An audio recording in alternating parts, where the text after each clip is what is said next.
The ice above the gorge groaned like an old ship, slow and deep, a sound that made John think of the sea, though there was no sea here, only the white knife of cold and the white wall higher than a lord's castle. The world breathed frost. His breath came thin as ghosts, drifting against the wool of his scarf and icing the fringe beneath his eyes. Ghost moved at his knee, all quiet, the pads of his great paws whispering on the powder, red eyes reflecting moon and lantern as if each were a banked ember he might keep if he stared at it long enough. Torch flared ahead. The wickered wind bent its flame back, trying to bite it off the brand. On the parapet beyond, men of the watch were dark humps against the paler dark of the sky. Westwatch by the bridge crouched along the wall like a black bird with its wings folded and one eye on the abyss.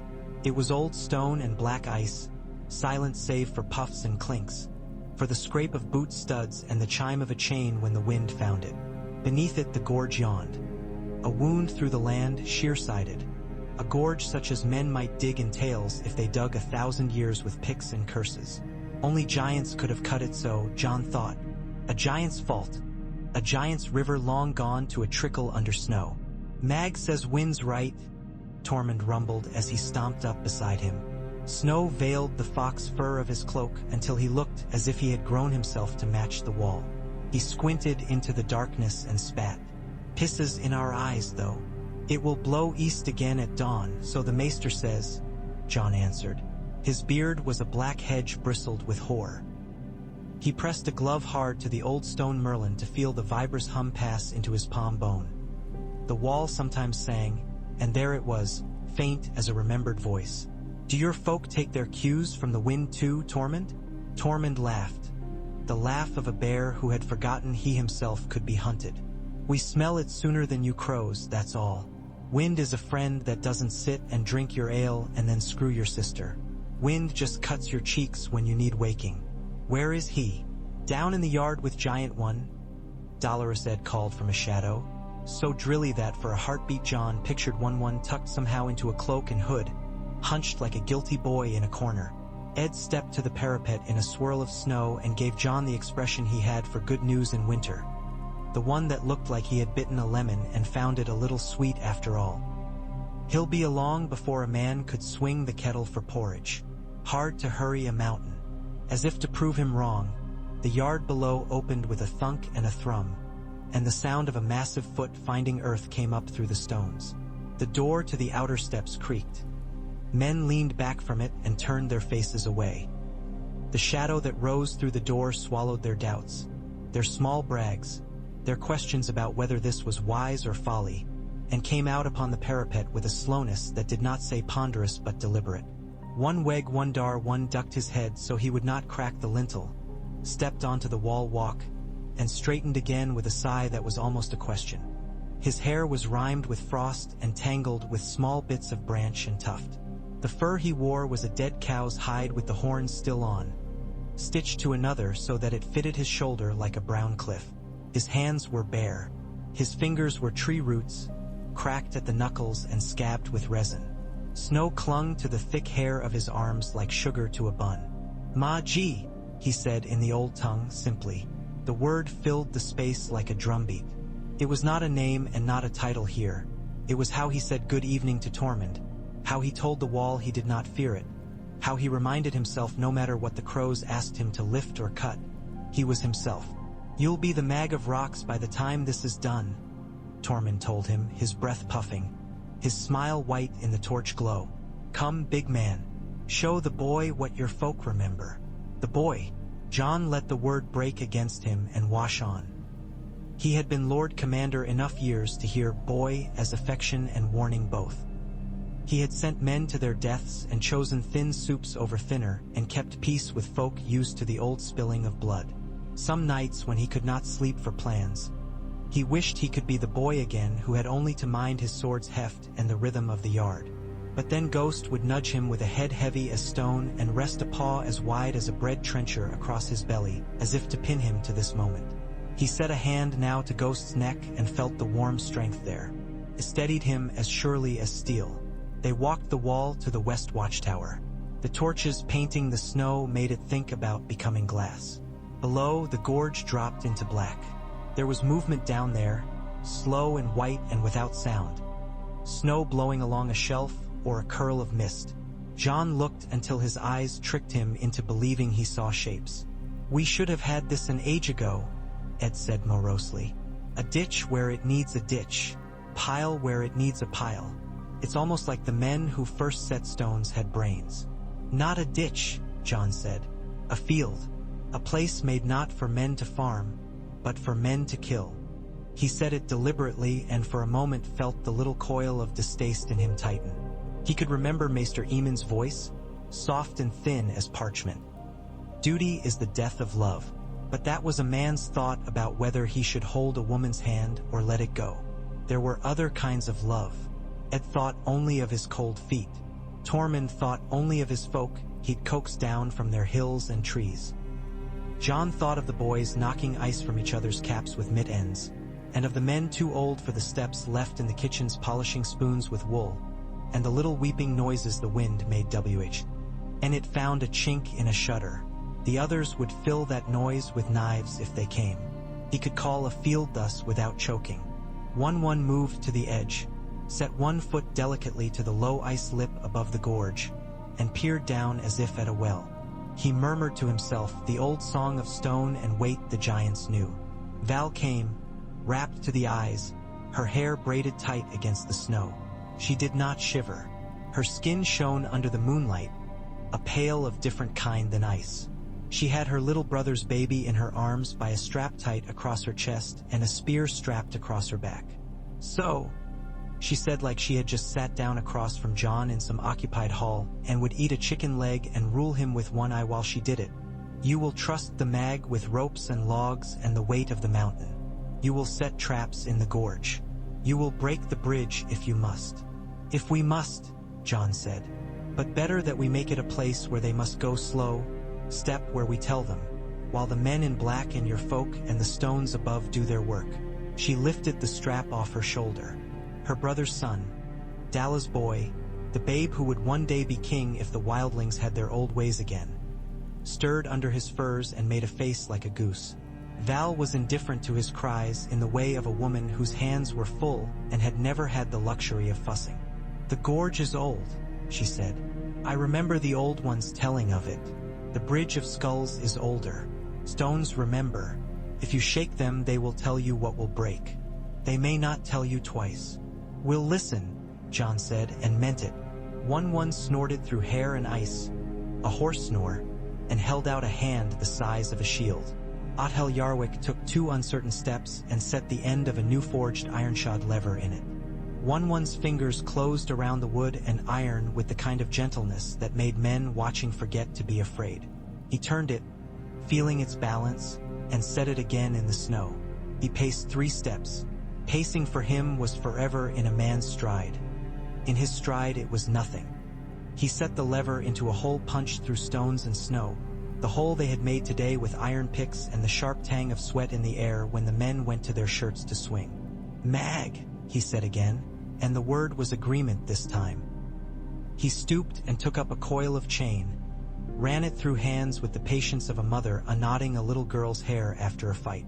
Tormund's men flanked him, Big Borse and the Laugher and 3 women with shoulders like sledges and eyes as dark as the pines. They spoke with their hands more than their mouths. A gesture for fix, a gesture for slack, one for move and one for stop. The giants understood. Their names were like the crack of twigs. Ruck, Bro, Mur. They had come down grudging as old snow. They would lift what no horse team could lift. John watched them set the capstan on the wall walk. It was a monstrous thing, built of oak and iron that had eaten 3 blacksmiths' time for 2 months. The giants sagging the rope over it were laughing. When Wun Wun set his shoulder and walked, the capstan turned, and the rope sang. When he set all his weight against the lever and breathed slow, the capstan shrieked. The rope vanished over the parapets with a snatched sound. Down in the gorge, an unseen block and tackle took the pull and a buried weight moved. The snow heaped over it trembled like the flank of some sleeping beast when a fly lands. "Once more," Othel said, cautious even though his eyes were shining like a boy's at the midsummer fair. Wun Wun put his feet and breathed, and the rope took his breath to the gorge. There was a long groan and then a grinding that made men's teeth itch. The snow hump sank, the lattice opened, and the field they had buried for it emerged. A bed of sharpened stakes sleeved in wrapped iron, their points sheathed in bitumen and obsidian shards like black sugar glass. The bed of them stretched not across the floor of the gorge, nothing man-made could span it, but across the shelf, the only path wide enough for more than one rider. The giants had found it by throwing great rocks that clanged and clattered and rolled until a certain hollow answered differently every time, a hollowness that told of a ledge beneath. "It will take weight well," Othel said, his normal careful pessimism grudging. "So will the others. If we had 10 winters and the king's purse, we could have made a proper gullied garden down there. We have this winter," Jon said, "and what we can steal or convince Stannis to release. We have men with hands and giants with shoulders. We have pitch and rope and horsehair. We have stone enough to make the gods sick." He looked to Val. "And we have your song of stones." Her mouth quirked. "No song," she said, "but my folk remember where the ground eats the unwary. And the giants?" She tipped her head at Wun Wun, not dismissive so much as acknowledging something not hers. "They know weight. They say the mountain has rules." Wun Wun looked up, and there was mischief in him when he said, in their rough common, "And crows think they can teach us rope." Tormund roared at that. It smiled his piece of a smile. Even Yarwick laughed, a little astonished at himself. That was the first night of the Corps, though no man named it then. Not year of the snowfox, not the year we set ropes, not even a year when Jon Snow forgot sleep and learned to talk to stone. The name came later with songs and wrong memories. The work came now, with calloused hands and shoulders that sobbed under the weight of winter. They did what Jon asked them. They did more than he would have dared ask. By day the giants moved the world. They brought up rocks that had been sleeping so long their bones had grown moss. They dragged logs, peeled and scored, across the fields to the capstans where men clipped them with iron and rope into bray. Yes, then sent them down over the wall to lie in their long cunning places, waiting under drift and shadow. They piled deadwood in pockets and cut oil shoots through the ice. They set trip lines of twisted sinew low and high. They made things sound too merry. Sleigh bells, rope songs, laughter, the clack of tongs and the hiss of the forge. They named their tools. They coaxed the ground and insulted it in turns when it refused to be coaxed. They tested their contrivances on themselves and on useless things. A barrel of frozen pea porridge, a post set into ice, a half-rotten deer carcass found under a drift. A trap that could not break a barrel's back would not break a man's. By night Jon sat with maps and ice-scratched slates and moved stones that represented the dead, scouring them up with the side of his hand until the slates were streaked. He dreamt of numbers and woke with skull taste in his mouth. Sometimes Ghost would lift his head and growl low, not a warning but a kind of disapproval. And Jon would go out into the cold and stand with the men on the wall walk, and the cold would flush the numbers out, leave him clean and ruthless. Sometimes he found himself listening, really listening, to the groans the ice made when weight shifted, and he would have the sensation of the whole wall moving under him like the flank of a beast as big as the world. When that came, it was both comfort and terror. Men had bound their hope to a thing that breathed. The first whites came 3 weeks into the building, thin-tailed as a rumor. They came in 2s and 3s and once 5, drifting over the snow like bits of blown bark, their eyes blue as wells in those sad dead faces. They never came near the fire arrows. The men joked because they would not do the other thing fear urged them to do. One had been a woman. Her plate kept its neatness, though her scalp was torn where a bird had worked at it. One had been a boy. His shoes were too big and the leather wrinkled oddly around them. Wun Wun threw a rock and the boy came apart like a pot bursting. The piece of him that had been his hand crawled 3 steps before the fire took it. The piece that had been his mouth snapped at the ash. No one said the boy's name. No one knew it. They counted and chalked it up on the tower door with the others, little notches in wood that looked too small to matter. "We shook them out of the trees," Ed said, wiping ash off his face. "They're only today's flies. Wait until the horseflies come." "They come," Val said, and the way she set her spear into the snow was not a sign of doubt, but to keep it from slipping while she leaned on it. They will test us. They are not like men. They do not look and measure and flinch. They come. They come. That is what they do. What they do, Tormund agreed, spitting into the snow and watching the spittle freeze before it hit. He grinned as if he meant to bite winter on its ear if it was foolish enough to come within reach. We do something too. We do something. Jon rolled the words around in his head until they stayed. He had thought them before in one form and another. He thought them now with a kind of relief. He had felt a weight under his ribs until the plan for the gorge came, and then it had moved and his breath had come easier. He knew the shape now of the fight to come, that it would be light failing and breath frosting and the sound of iron and the smell of pitch and the whir of ropes. He could bear that. He could bear men dying upon it. He could bear giants falling as trees fall, with a finality that scolded the air. He could bear Bowen Marsh's pinched disapproval and the Queen's men's prayers to their red god and their mockery of the old. He could bear the thought that Stannis Baratheon would not wait for any man's counsel if he thought a thing just. He could bear being loved and hated and held at a distance by those who slept under his rule. He had his place. He had set the board. He had time, measured in the turns of a capstan and the rolling of a barrel against a wall. He would not squander it. He did not sleep enough, and when he slept he dreamt of doors. Doors set into ice without lintels. Doors hung on no hinges. A door opened and cold came not like weather comes, but like a hand would, feeling along a man's skin for a seam. He woke with ghost's fur in his mouth and spitting hair, and found he had his fingers dug into that winter pelt as if he meant to push his hand through to the other side. Ghost only huffed and dropped his head again, sure of his boy. The core found a way to bring down avalanches with a patience that made Jon want to laugh. He had always thought avalanches were sudden things, terrible without preface. But the giants said they could be coaxed, and they were right. They groaned to the slope. They set cane-like rods into the snow, and the rods tilted when the weight above changed.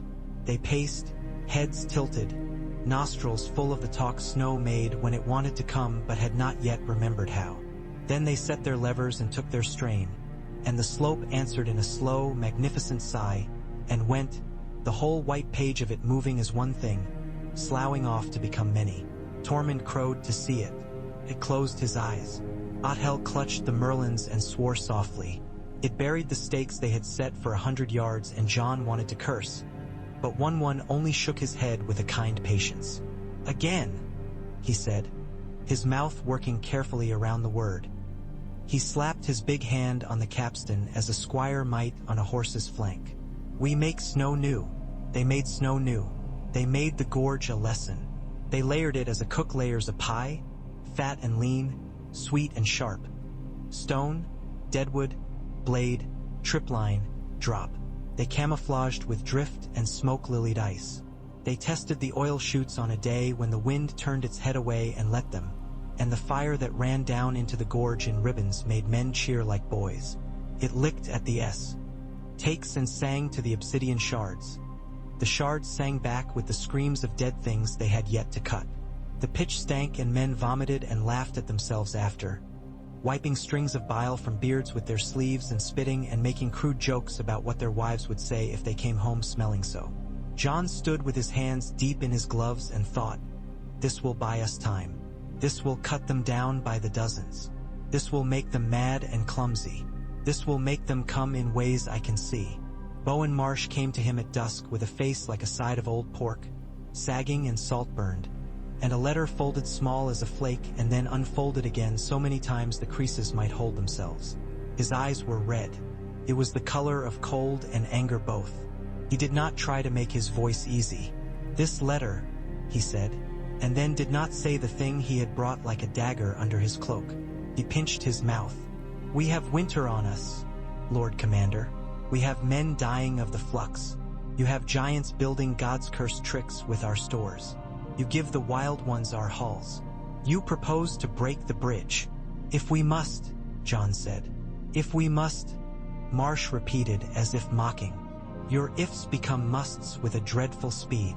See now, Tormund said from a low settle where he was picking his teeth with an iron nail, though he had no business in this particular argument.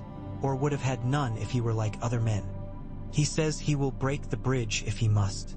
He says it like a man says he will kill a boar with his own knife if the boar's tusks are in his guts.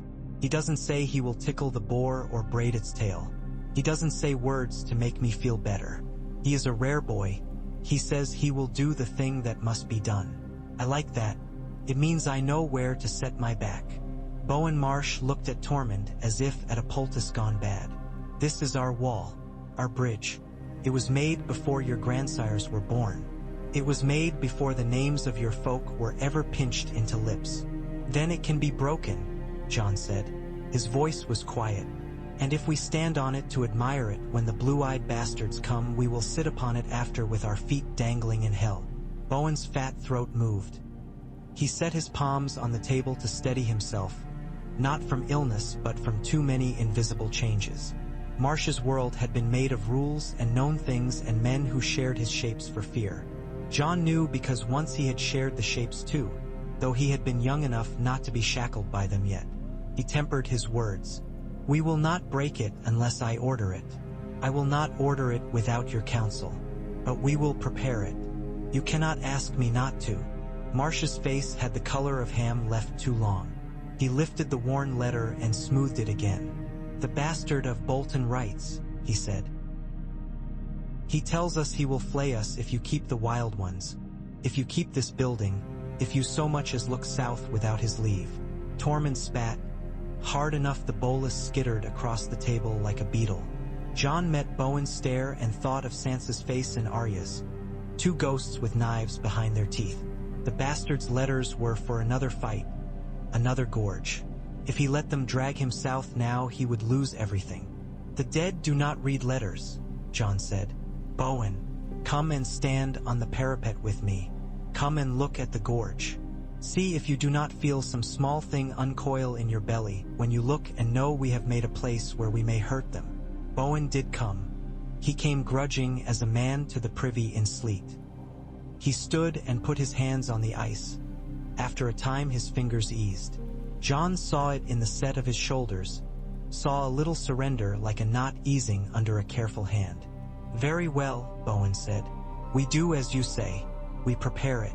But my say will be heard when you think to break it. Hear me, Snow. I hear you, Jon said. He did. He heard him as a man hears a clock in a room where he sits to write. Tick, tick, the gentle scold of duty, a thing to be counted by, but not his master. They did the work. They did it until winter was no longer the weather but the law, until men's beards froze into little spiked curtains and their eyelids stuck on waking, as if someone had stitched them softly while they slept. Men fell sick and others took their places. A boy fell from the wall and was lucky enough to land where the snow had drifted deeper. He broke both legs and one arm and laughed, because the sound of his many bones snapping had been like a bag full of sticks. They laughed with him until someone realized he would never walk without a pain that would bend him in two on wet days, and then they were quiet. They kept him warm and fed him marrow and told him this was as good a winter as any to accept that men spend their bodies like coins and sometimes the purse is emptier than he thought. He nodded and drank the broth. The giants grew thinner in a way no man did because their fat was their coat and a handful of oats did little for a body big as a bear's. They ate horse and goat and the tough meat from a mammoth that had come too close. A poor old shag lost from its herd 40 years before who had wandered into the gorge and died of its long loneliness. They sang to it when they cut it, 3 notes like the sound of a stone rolling in a river. They hung its ribs as signs. The men were as polite to the bones as soldiers are to the dead they have not yet had time to bury. On a morning with the light shaped like a dirk and the sky as thin as a kite, Jon woke with a certainty coiled in his gut like fish in a barrel. It was the day. He could not say how he knew. He did not speak of it. He ate porridge slowly until Ed told him to shove it down or he would have his bowl taken away and fed to a pig as punishment for dawdling. He went to the wall walk. He looked east and west and into the north. The gorge looked like what it had been last an eye. GHT. The Bridge of Skulls was a pale blade across dark. Today, Val said, stepping up onto the parapet as lightly as if the steps were a ladder in a child's game. She did not ask if he knew. She simply matched her breath to the cold and stood with him. Today, John agreed. Today? Wun Wun rumbled behind them, and the word in his mouth was a boulder rolling into place. The horn blew at midday. It was not the frightened 1, 2, or 3. It was the 4 that made men swallow as if to push meat into a belly that had no room. The sound went down into the gorge and came back up wrong. The ravens lifted and circled and cursed everything they had ever seen. John did not run. He walked to the western tower. He nodded to the men. He put a hand on the big lever and felt the iron bite through his glove. Ed took his place with a coil of rope around his chest. "What if it's only wind?" a boy said. He had a face like a knuckle. He sounded like someone trying to make a joke he did not understand. Tormund slapped him lightly behind the head and grinned, as if he had mistaken fear for a friend arriving late and forgiven him. "They're coming," he said. "Dirt diggers, listen to me. They've come before in dribs and drabs, to see what we did when a finger poked us. Now they've decided to give us their hand. Let us bite. Let's bite like a mother wolf who smells a man near the den." They came like a storm without the courtesy of thunder. They came on feet that did not trouble to leave tracks, on hooves on their dead horses, on twisted spores of men and women and beasts who had known fear once and now had only appetite. They came slow across the ice-crowned shelves of the gorge until they reached the place where the shelf narrowed. They flowed around that like water, formed into a line without knowing they did it. That was the first thing that heartened John. He had asked himself whether they would glide like smoke and be done with it. They were not smoke. They had weight. They were like men in that they did not like to fall. He breathed. The first rank stepped into the shallow powder the giants had thrown with their bare claws to hide the trip lines. The men on the wall were quiet as mice. A raven croaked, a terrible comic sound, as if it were a man whose throat had been cut trying to remember a joke. A white shinbone struck a rope. The rope sang. Somewhere below, iron teeth sprang on their hinge. The front of the line went to its knees in a chopping vigor, not the shower of grace that comes when a dancer kneels, but like lumber being squared in a joiner's yard. Behind, weight pushed, they toppled. The line behind that climbed. The field took them. The iron sheaths on the stakes kept them from snapping and sent the shock up into the skull. Obsidian chipped within the dead bodies like pepper cracked into stew. Dead hands clawed and were pinned. Mouths snapped at nothing, at snow. "Fire," John said, and Othel passed the word down the line. There was no screaming. There was only the loud joy of dying pitch, the hiss of snow kissing it, the crackle of wood from forests long gone. The dead jerked and tried to remember how to move against the fire, and then it spoke to the remnants of their knowing, and they remembered running in fear, and that made them supple. It made them climb. It made them flail. It made them throw themselves forward off the shelf into the gorge to escape the bite. The fire ate them until they were quiet. A hand scrabbled at the rim like a crab. Ed lifted an iron shoe and crushed it, casual, efficient.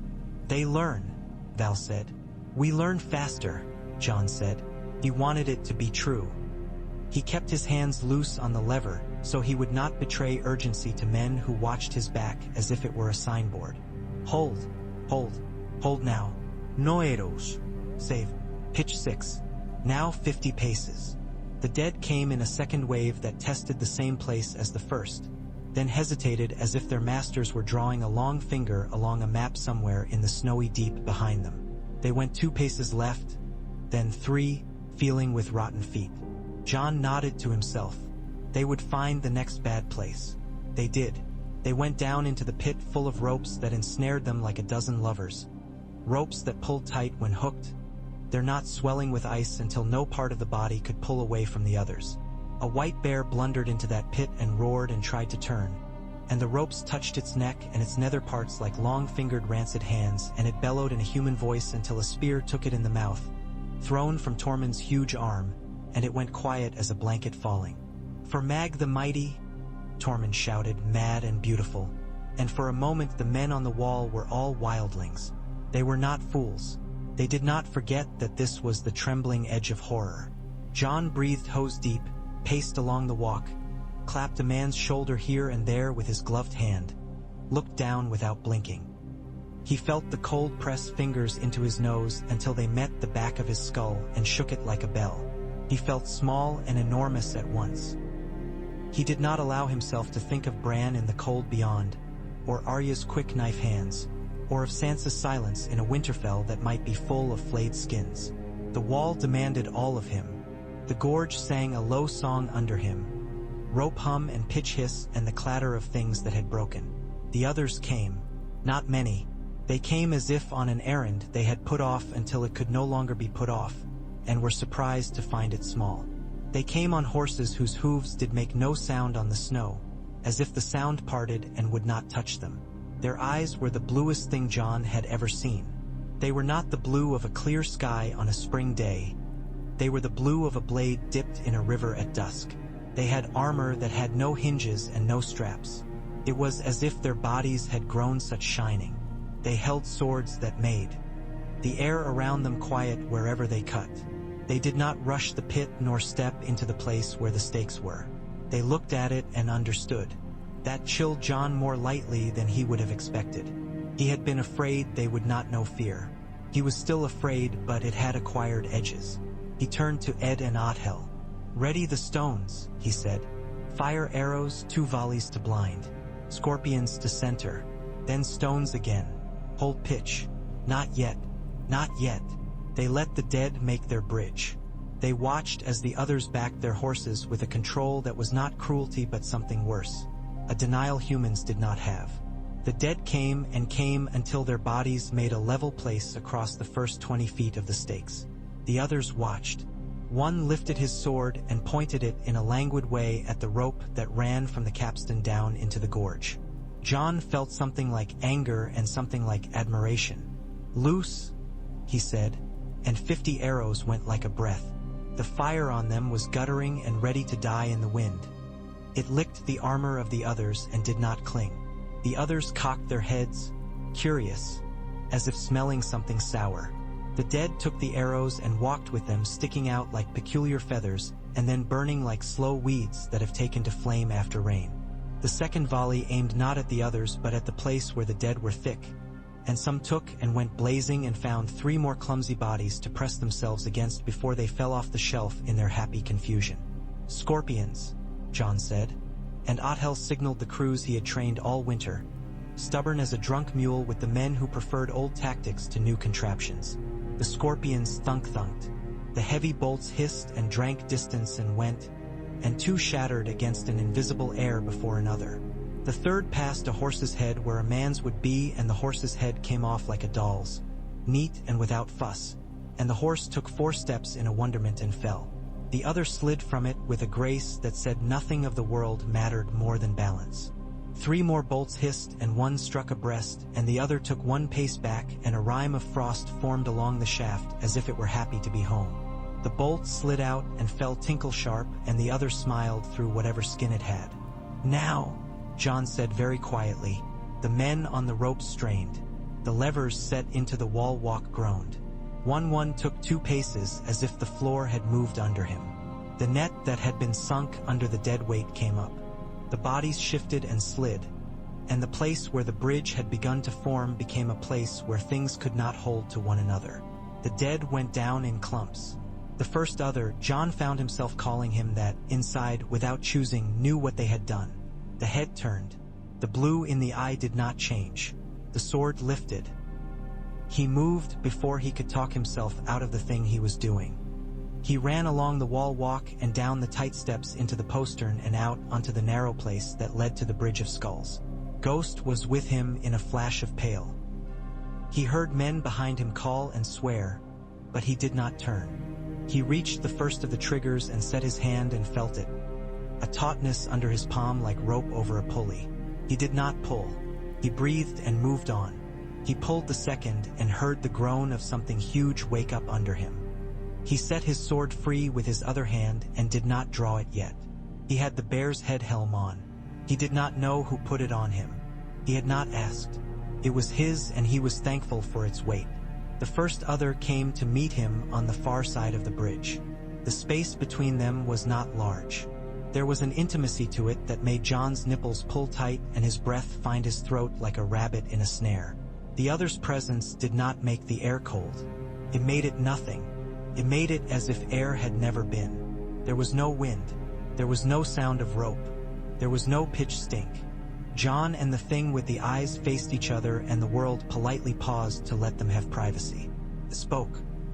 He realized it only after a heartbeat, because the sound it made was not voice but glass rubbing on ice, the chime of icicles in a windless cave. He did not understand the words. He understood the intent, which was as simple as a baby's. You will be remade. No, John said, surprising himself. No.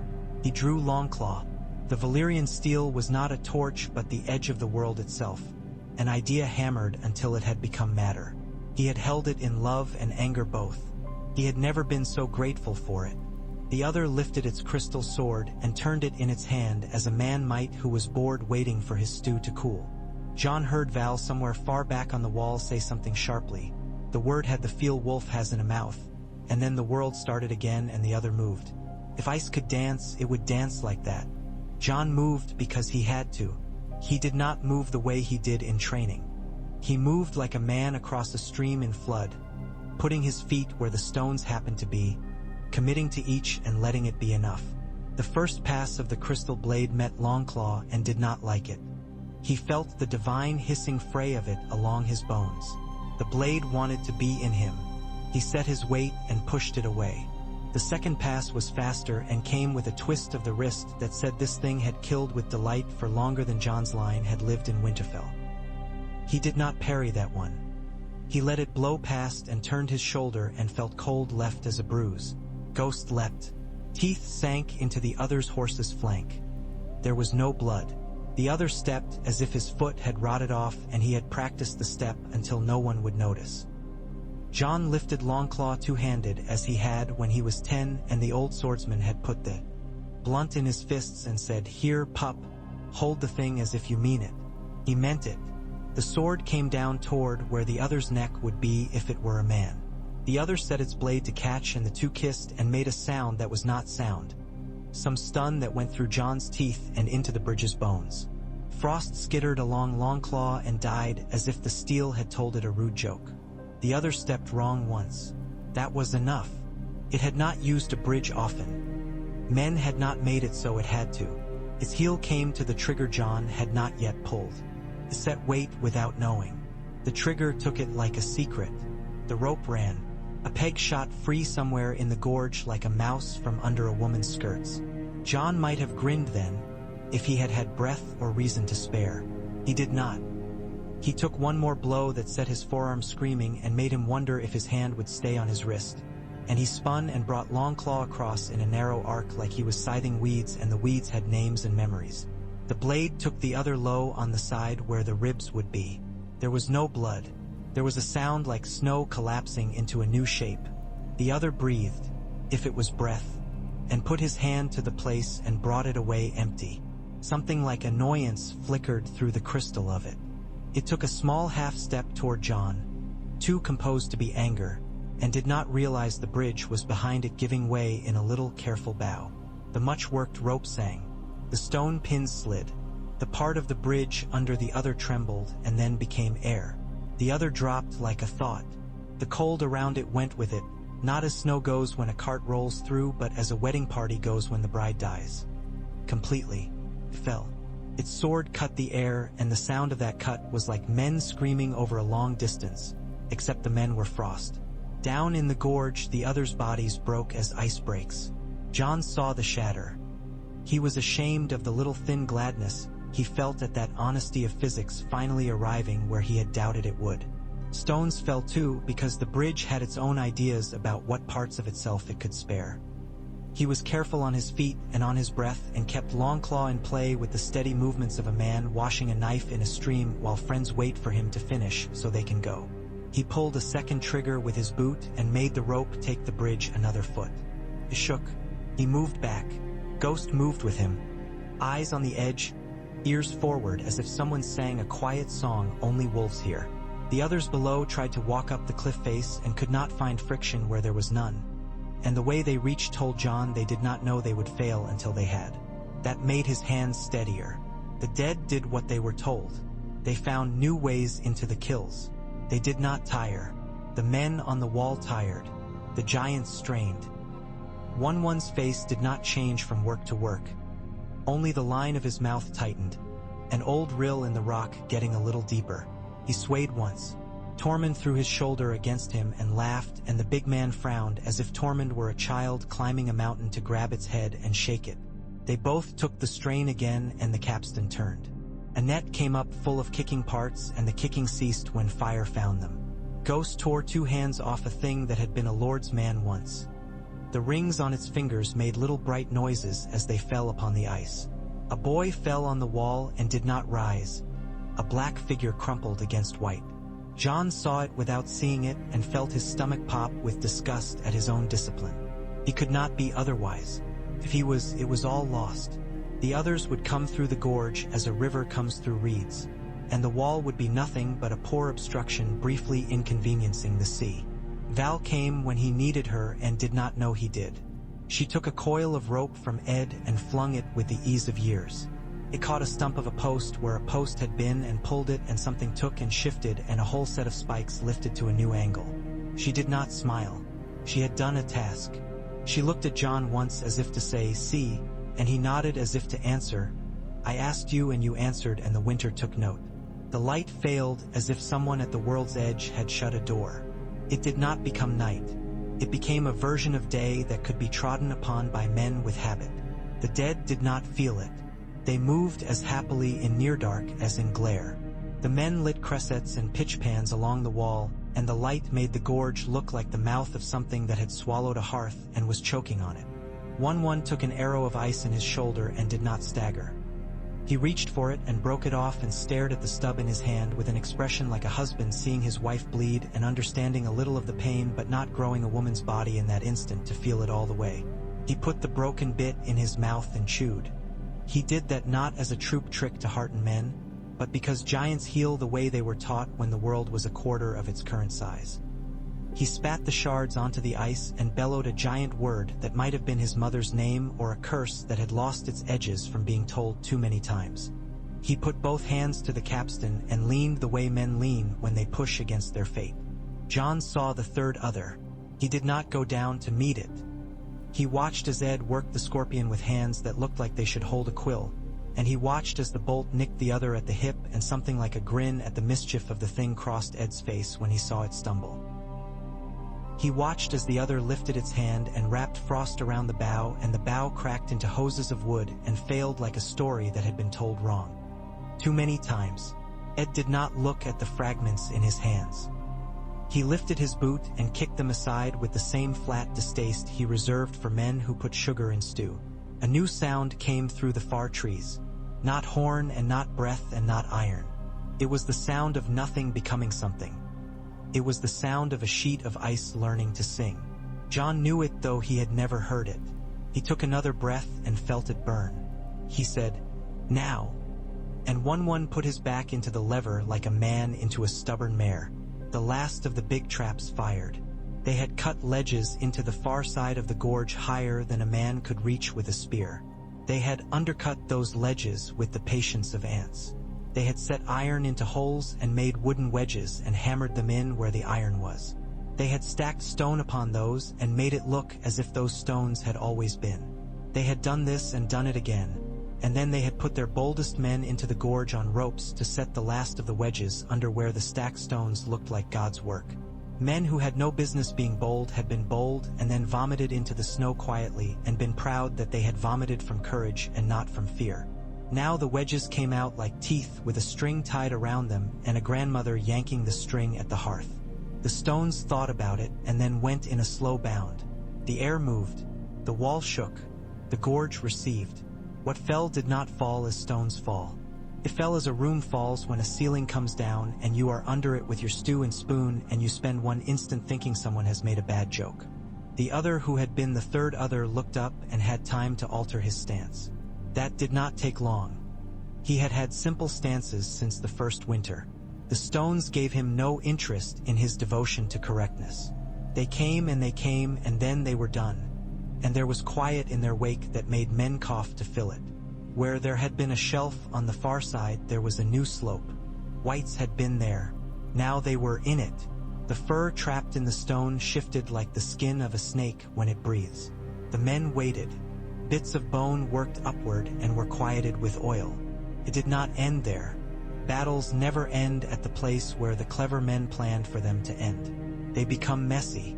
They become a drunk's night with more talking and then fists and then sleeping in a doorway with your head on a bag of peas. The dead went where the battle let them go. They flowed along the shelves they had not made into traps. The others drew back a little and then came on again where weight had changed the shelves into something else, where gravity had shifted its allegiance. John moved men, not with a general's grand sweeping arm, but with the particularity of a steward moving sacks of oats and regretting each because he knew within an ounce how many would be left at winter's end. He gave them measures instead of orders, and they took them. A white shadow appeared at Val's shoulder and then was ghost again, his coat and the snow negotiating each other until they arrived at an agreement. He had blood on his muzzle, not red but gray, as if the dead had their own color for that too. He leaned, not as a dog leans but as a companion does, and John put his hand to the knob of his skull and felt the heat, more dear for being so rare in that place. Ghost looked at him as if to say, "This is your place. I am not leaving it." When the night came truly, it did not so much fall as lay down over them. The dead did not tire. The core did. Wun Wun's breath iced his mouth and beard until he looked like a man carved in snow who bore a resemblance to Wun Wun, and someone had given that statue a heart that would not stop. He stumbled once and Tormund swore like a prayer. Val pulled the line of men at the western end of the rope, and Yarwick, not young, not tall, not a man a bard would sing for, bore down and set his back to the iron in a way that made John decide that if he lived he would have a warm house for Othel one day, and he would sit in it and tell him he had done well, and Othel would blush and complain that the stew needed more pepper. The dead on the new slope found a way up and began to come. John put his hand on the last lever. It was the lever he had told himself he would not pull unless he must. It would send a buried log into the air at the bridge's mouth, a log that had iron cut into it like teeth and obsidian pounded into the places between. It would sweep the shelf. It would break the bridge's lip. It would cost them dearly to repair even if they held the day. It would make the next day worse. He kept his hand on it and thought of all the hands that would never hold anything when this fight was done. Wun Wun moved along the wall as a man moves along a nursery, careful without knowing he is careful. He put his hand over John's hand on the lever. It was ridiculous, a hand the size of a roof on a hand the size of a spoon. John tensed to pull away, then forced himself to look up. The giant's eyes were very simple. They held no pity in them because pity is a luxury of the equal. They held steadiness. They held a little of winter that was not cruel. Wun Wun shook his head. He took his hand away. He set his shoulders to the capstan again. John did not pull the lever. He waited. He heard the sound the rope made. It was like a girl humming in another room while she stitched. He did not know why that made him calm. He had learned to take gifts from the world without asking where they came from. The dead climbed. The men held. The giants breathed. Val drove a spear through 3 dead things in a row with the same move. Tormund laughed and then stopped laughing and stood with his mouth closed, like a man who decides that some parties do not want his jokes right now. The others drew back. They did it without fuss, as they did anything. They stepped their horse along the shelf that remained and were gone into the white.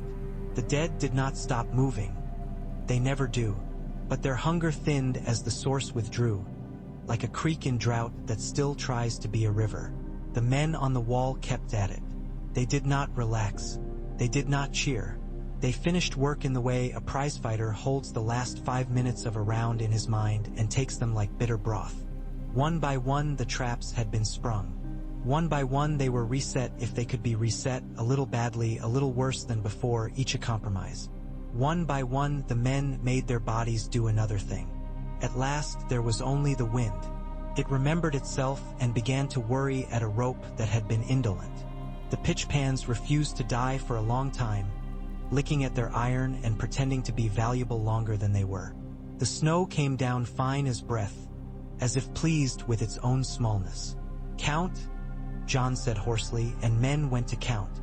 "1," Tormund said, turning to the giant, not roaring now, not laughing, just the man John had first known in a hut with a fat skin of ale and a son's grief under his beard. Wun Wun sat down, carefully as a man sits in a chair he is afraid will break under him. He rested his forearms on his knees. He breathed and watched the gorge. "Mag," he said at last. "Good." He let his head fall a fraction. John could not tell whether this was bowing to the wall, to the work, to himself, to Tormund, to John. "Good," Val echoed, her voice a little raw. "You see, it is not a place to cross now. It is a place to die. It is a place to work," Ed said. "Which is worse, because we will still be here in 2 days when they bring 5 more and then 5 more again. And we will not have had a shit, and the stew will be burned, and our socks will make our feet smell like the arse end of a goat. And then we will die. But not today." "Not today," John said softly. They did not sing. They did not call it anything.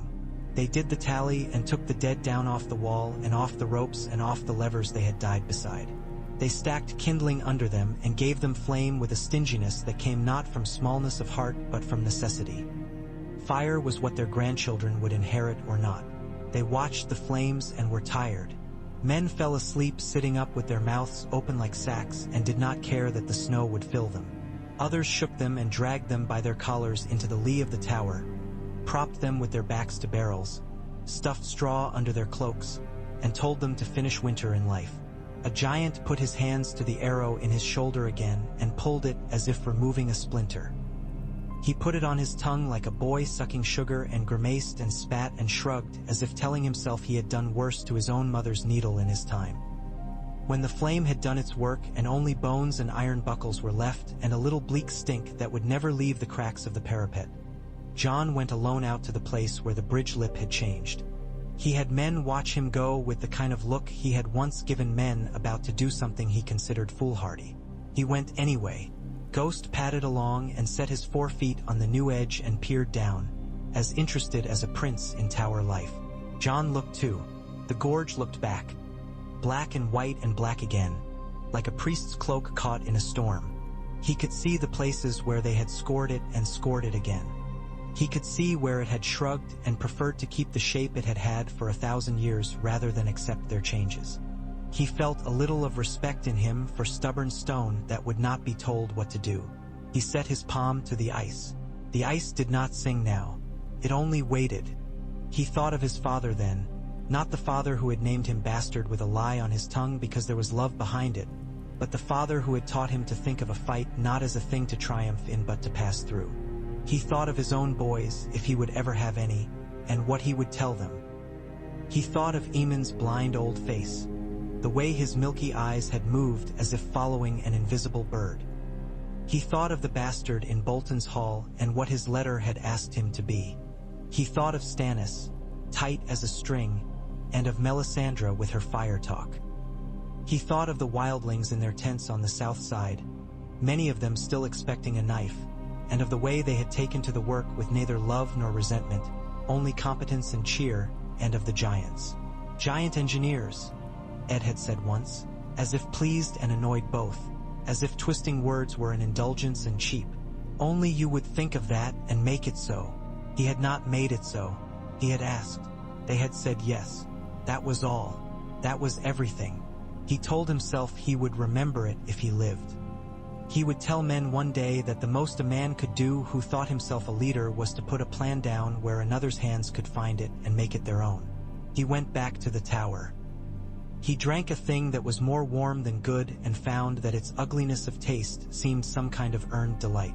Men moved around him slowly, as if the winter had put sugar on their joints and made them sticky.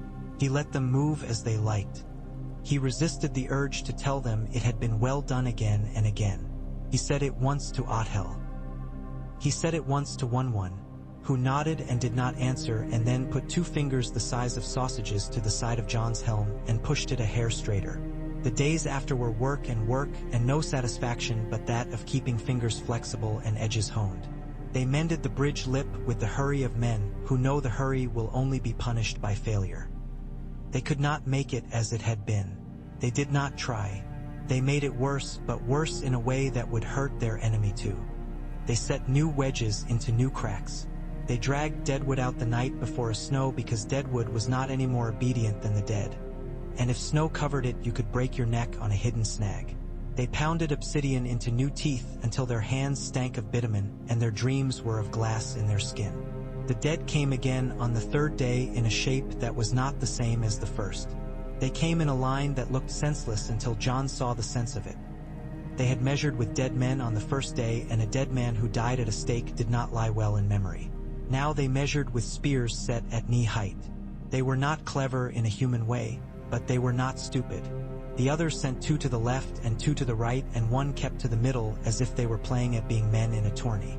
John adjusted and the corps adjusted, as if a fiddle player had found a tune he preferred, and the dancers in the hall had looked up with startled delight and adapted their steps. He watched Tormund push a giant aside by bracing his legs against the parapet and shoving both hands against a hip as if he were moving a house. And the giant let him and grinned and lifted Tormund and set him literally upright, and Tormund laughed, even in that blood music that came when you will die if you do not move as fast as your life.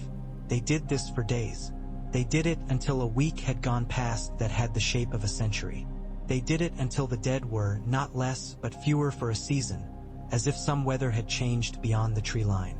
They stood on the wall and looked and believed that the gorge had become the thing John had said he would make it.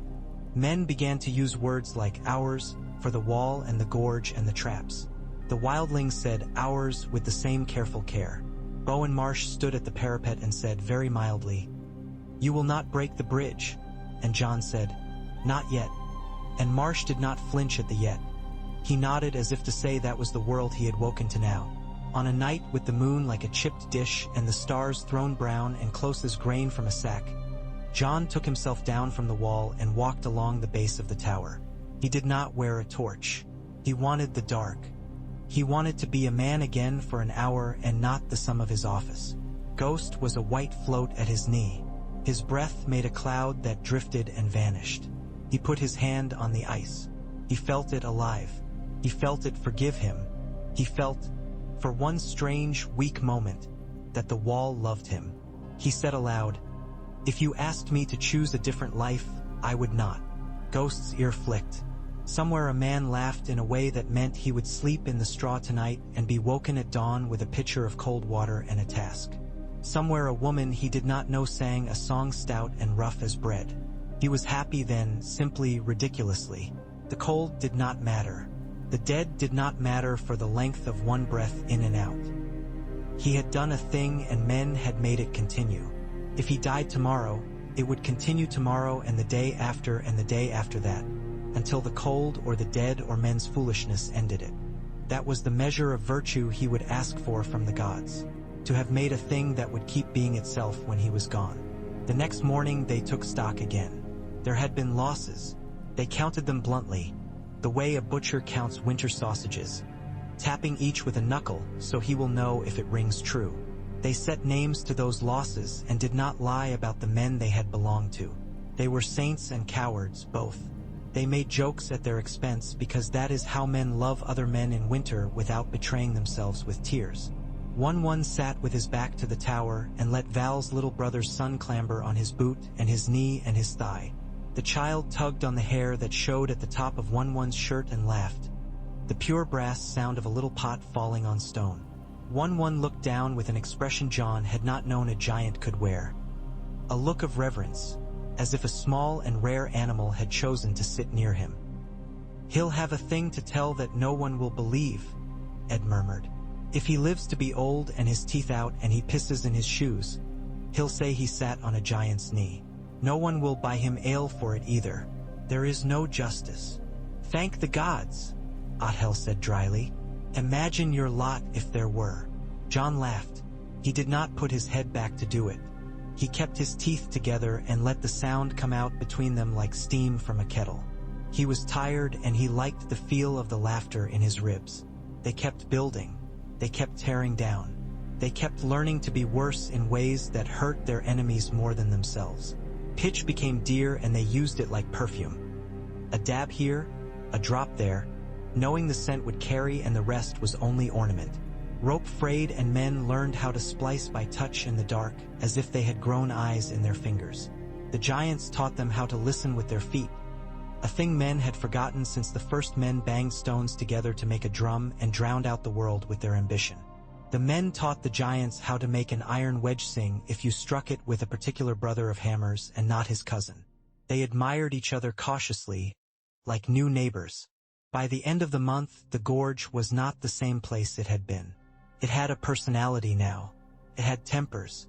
It had a mistress in Val and a husband in Othel and a lover in Wun Wun and a drunk friend in Tormund and a father in John. It had routines. It had a memory of things dropped into it and things thrown and things set deliberately and later retrieved. It had the feel of a kitchen that is used for more than soup. The marks on the table where a cleaver has chewed.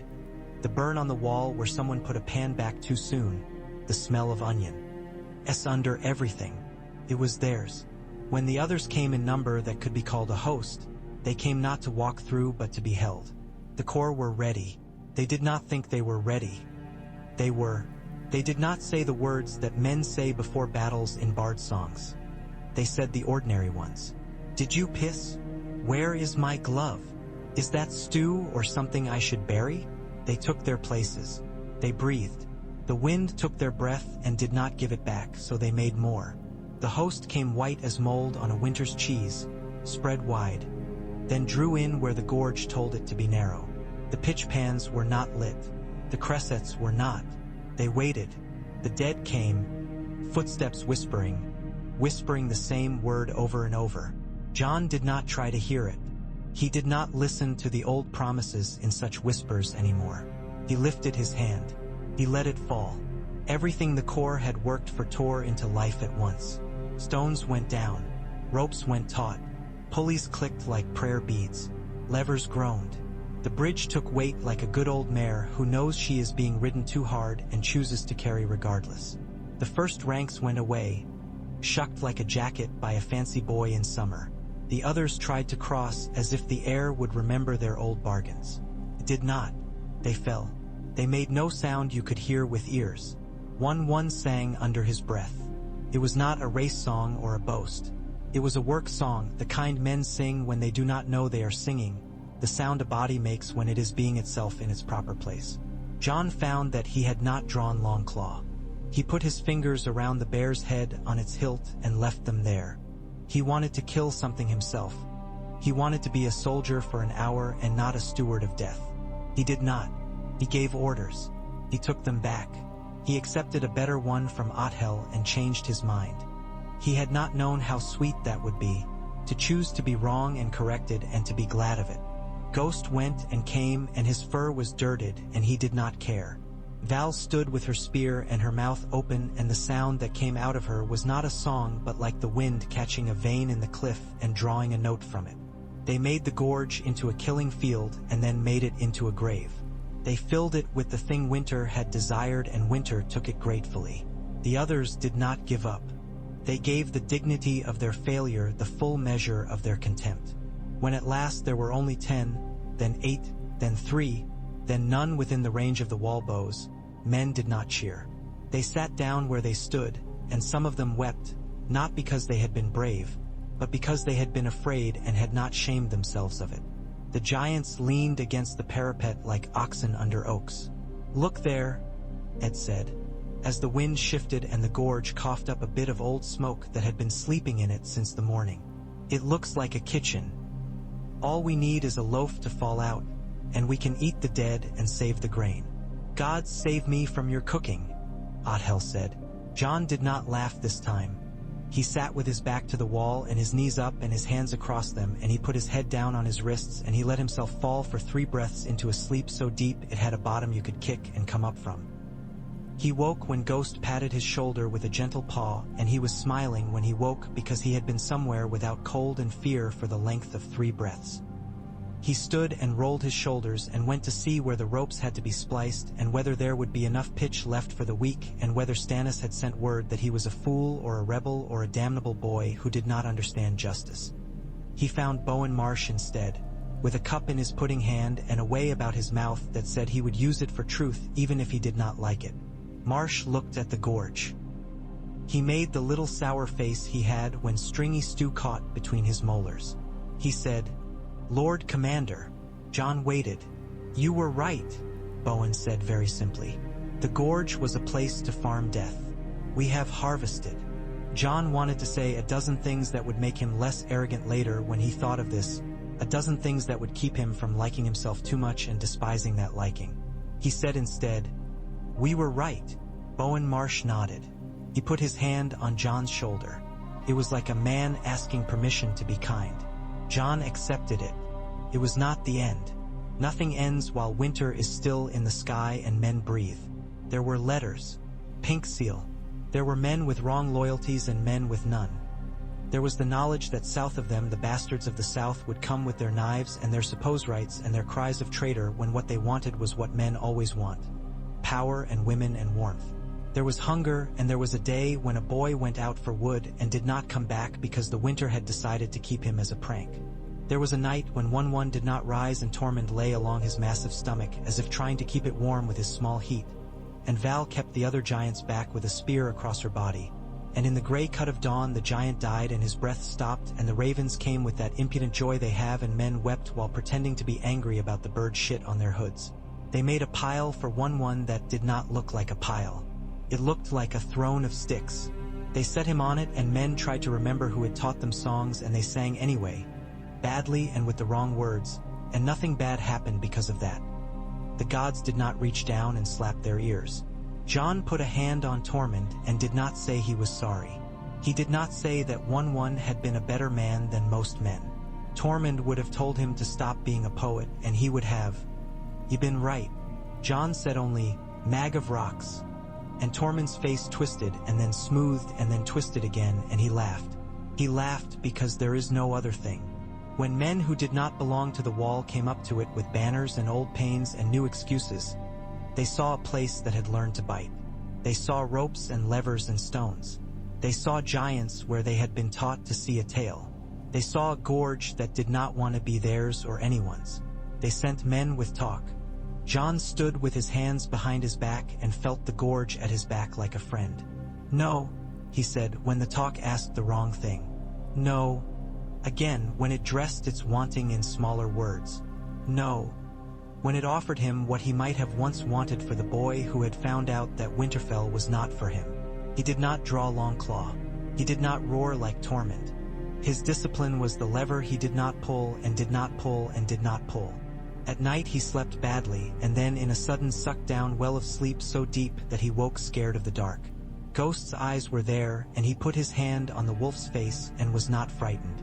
In the morning he went out and built with his hands because that was the thing he could handle and loved. The core grew into itself. Men went south from it to other places along the wall and made there what they could of what they had learned, and some of them died and some wrote back to say we need rope and oiled leather and a man with Othel's hands, and one letter said simply, "I miss the way the gorge made me feel like I knew my place." It was a foolish letter and John read it 3 times and set it in his glove to keep it warm. When he went to the parapet on a day when the light was soft and thick as fat, he saw something that he knew he would always keep as his. He saw the gorge quiet and full of the little things of winter. Ice feathers that grow along cracks, the way frost and sun choose between them and make one stronger. He saw a groove in the ice where a rope had worked for a month and worn it down as if it were skin into a callus. He saw a single black hair snagged on a splinter of the parapet, blown by some wind from a man's head last week or last month. A little sign that would be gone by evening, and yet proof that men had stood and made themselves known here. He saw Val cross the yard with the boy on her back, and the boy sleep with his mouth open and his head tilted in a way that guaranteed a bad neck when he woke. He saw Tormund throw a handful of barley to a troop of ravens and curse them affectionately when they pecked his boots in thanks. He saw Othel teach a boy to splice 2 ropes into one rope that would hold a giant's weight and then cut it to test his work. He saw Ghost freeze and fix his gaze and then ease, because the thing he had thought to see was not there after all, not yet. He set his hands on the ice. They warmed a small print of it, the way a man's hands will when the world is big and he is small, and his heat is the only gift he can give without asking anyone's leave. He stood that way a long while. He was a man. He was a lord. He was a brother. He was a boy who had come to a wall of ice and found in it a mother and a teacher and a pitiless friend. He did not think of forever. He thought of next week's rope, and of how many arrows would be needed if the wind stayed where it was, and whether the pitch could be stretched another 6 days by cutting it with rendered fat without losing its bite. When the dead came again, he did not feel that curled fish in his belly. He only felt the lever under his hand, which had been made by men he knew and liked for a task they had chosen. He only felt Ghost's breath near his boot. He only felt Wun Wun in the stone, singing his work song. He put his hand on the lever and did not pull. He waited until the moment when it was right, and then he did. The rope sang. The gorge took breath. The field answered. The world did not become easier. It became itself. It was enough.